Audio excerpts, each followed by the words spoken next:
trying to work out how he gets the speed.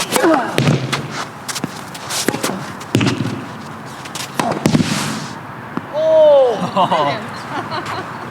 Today we're going to be talking about a widely discussed topic, and I'm going to be comparing the platform and the pinpoint stances for your serve. And if you hang around to the end of the video, I'm going to give you a simple process that can help you to change your serve from one stance to the other if that's something that you want to do. Let's get into it. So first of all, what is the difference between a platform and a pinpoint stance? It's basically the position you get into in your loading phase of your serve. This is the phase where the ball is up in the air. Now, a platform stance is where your feet stay apart during the whole of your service motion. Most players tend to start with their feet roughly shoulder width apart, and their feet will stay apart all the way through, like so. A pinpoint stance, however, is where players will get their feet together in their loading phase before they drive up and into the ball. Most of the time, players will start with their feet slightly wider than shoulder width apart, and they'll actually slide their back foot up to their front foot before driving up and into the serve.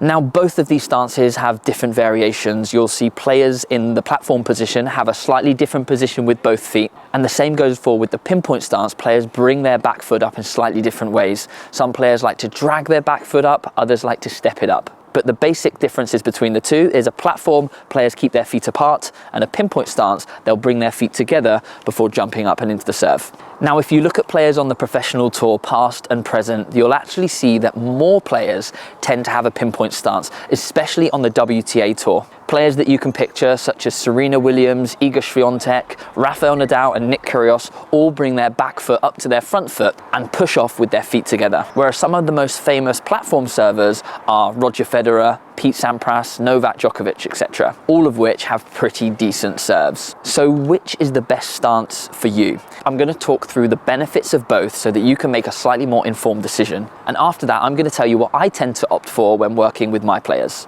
So spoiler alert, I actually think that in the platform stance, there are slightly more benefits for most players. There is a caveat to that, which I will explain slightly later in the video. But some of the benefits to having this platform stance with your feet apart. Number one is there are less moving parts. When keeping your feet apart like this, because they're not moving, there's slightly less that can go wrong with your serve. As soon as you add another element into your serve, like bringing your back foot up, it can make for more difficult coordination. Because there are less moving parts, it can be easier to make your serve more consistent and more accurate. If you look at players like Roger Federer, although he's not got one of the biggest serves in the world, he's one of the most accurate of all time. And this could be down to the fact that he's got a platform stance and he's really stable in this position. That leads me on to the second benefit of the platform stance. You have much more stability and balance in this position with your feet apart. Anytime you've got a wide base with your feet, you're going to feel far more stable than when you have a narrow base with your feet. So naturally, a platform stance can help you when it comes to balance. So if you're a player that really struggles with your balance on your serve, then maybe the platform stance is the one for you. The third benefit of using the platform stance actually links to my previous video that I made on loading your legs on your serve. If you haven't seen that video, I'll put a link to it in the description below. But when using the platform stance, it's much easier for you to load your weight onto your back leg. In turn, because you can load that back leg, it's going to make your upper body coiling slightly easier than it would be on a pinpoint stance. You can get your chest turning slightly more to that back fence so that you can get that rotational force into your serve.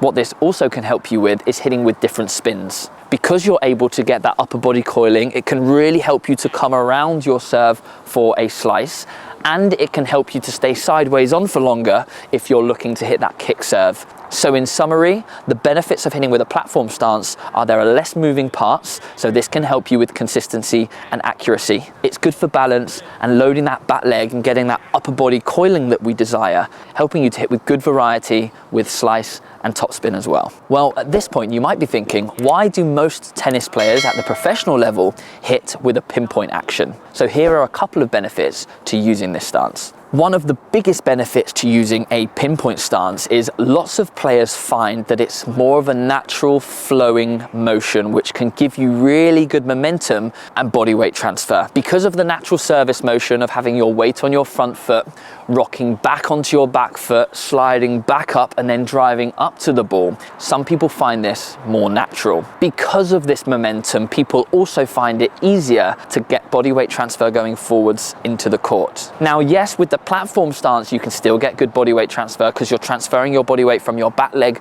to your front leg. But because you're bringing that back foot forwards, you can carry that momentum forwards and into the court.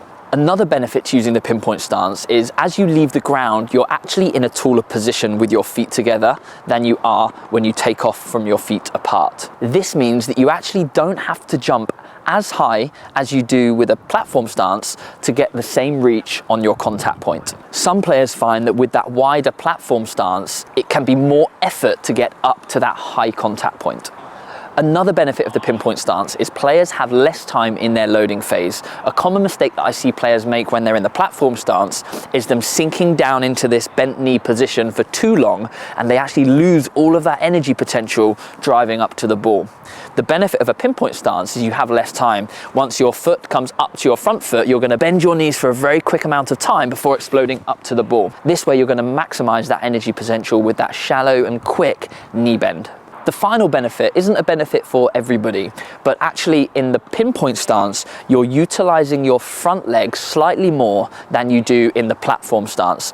As we mentioned before, the platform stance is really good for loading your back leg, so most of your weight transfer goes from your back leg through to your front leg. But when you're in the pinpoint stance position, your weight transfer is slightly more even because you're able to use that front leg slightly more. So they were some of the benefits to using each stance. Now let's talk about which is going to be best for you. So personally, as a player, I actually use the platform stance, but for me that is just what felt more natural when I was growing up as a junior player, and it stuck with me through my adulthood.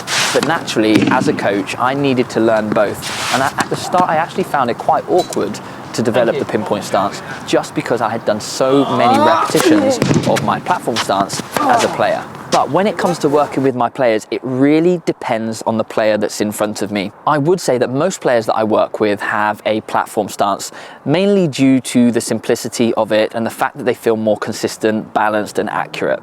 And I would say that the players that I work with that use the pinpoint stance are at a slightly higher level. Most of these pinpointers did it naturally, maybe through watching professionals play, or they just felt as though it gave them more rhythm and momentum, as I mentioned earlier. But there are some instances where I would recommend to a player that they change from one stance to another. First of all, I would change a player from a pinpoint to a platform stance if they struggle with consistency or coordination. Clearly, for somebody that's less coordinated, a pinpoint stance is very, very complex with its timing and its rhythm. So a platform stance could be much, much easier. To be honest, that change isn't made very often, as most players that are slightly less coordinated would normally opt for the platform stance in the first place. So when would I change somebody from a platform to a pinpoint? Now, this is something that I have done with a few of my players in the past for a number of reasons.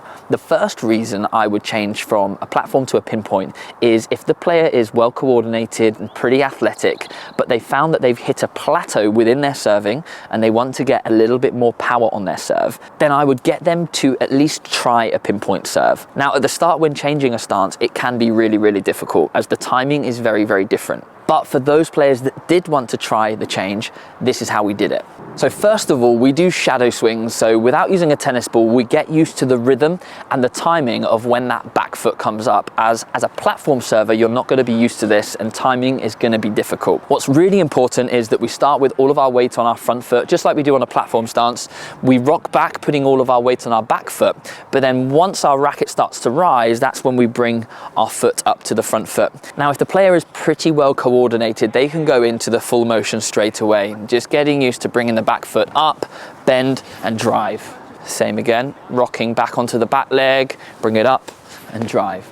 Now, if this is difficult, you could break it down even further and just go into half of the action where you're practicing getting to this stage, boom, and then starting again, rocking back, boom, like so. But once you can do that comfortably, get straight back into the full action and practice those shadow swings to get used to the rhythm and the timing.